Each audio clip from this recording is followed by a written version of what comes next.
నమస్కారం, నేను మీ రామ్ సుబ్బారెడ్డి. ఈరోజు ఒక ఇంట్రెస్టింగ్ పాయింట్ మనం డిస్కస్ చేద్దాం. ఒకరోజు మా ఫ్రెండ్ నా దగ్గరికి ఒక మందుల సంచితో వచ్చాడు. వచ్చి ఈ మందులు ఇంకా జీవితాంతం నేను వాడాల్సిందేనా, ఈ షుగర్ బీపీకి ఇంకా తగ్గే మార్గం లేదా అని నన్ను అడిగాడు. అతను తెచ్చిన మందుల సంచి చూడలేదు.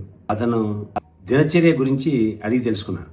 తను చెప్పింది ఏంటంటే, పొద్దున్నే టీ తాగడం, హడావిడి బ్రేక్ఫాస్ట్, లంచ్ స్కిప్ చేయడం, రాత్రి భోజనం ఎప్పుడో తెలియదు, అర్ధరాత్రి నిద్రపోవడం. షుగర్ బీపీ ఒక రోజులో రావు. ఇది కొన్ని సంవత్సరాల అలవాటు ఫలితం. జీవన విధానము ఇలాగే ఉంటే వ్యాధి ఎందుకు తగ్గుతుంది? మెడిసిన్ టెంపరీ రిలీఫ్ మాత్రమే.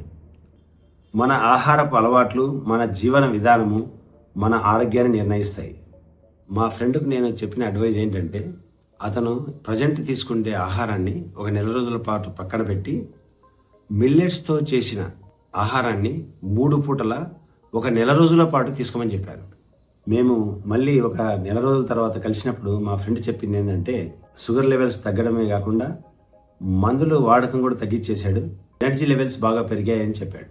మనము ముఖ్యంగా తెలుసుకోవాల్సింది ఏంటంటే, ఈరోజు ఒక అలవాటు మార్చుకోగలిగితే రేపటి మందుల అవసరము తగ్గించుకోవచ్చు.